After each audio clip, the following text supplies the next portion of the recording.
नमस्कार, मी अनिल उपाध्ये. शिवसिद्ध बातमीपत्रात आपलं स्वागत आहे. पाहूया आजची बातमी. सांगली जिल्ह्यातील पलूस तालुक्यातील कुंडल या ठिकाणी जैन धर्मियांचे अतिशय छान तीर्थक्षेत्र आहे.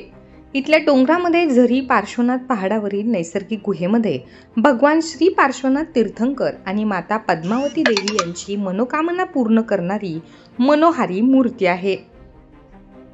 या मूर्तीवर बारमाही नैसर्गिक जलाभिषेक होत असतो, म्हणून या मूर्ती झरी पार्श्वनाथ असे म्हटले जाते.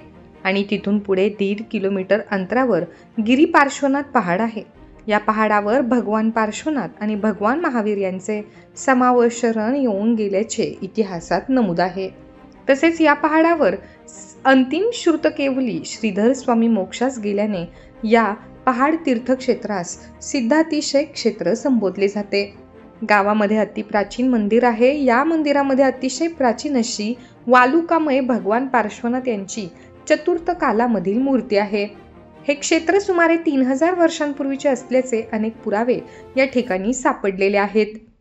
दरवर्षी श्रावण महिन्यामध्ये प्रत्येक सोमवारी महाराष्ट्र आणि कर्नाटकातून जैन बांधव दर्शनासाठी येत असतात.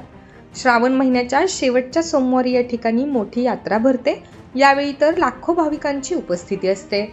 या ठिकाणी असणाऱ्या देखभाल करणाऱ्या कमिटीकडून भाविकांच्या राहण्याची, जेवणाची सोय केली जाते.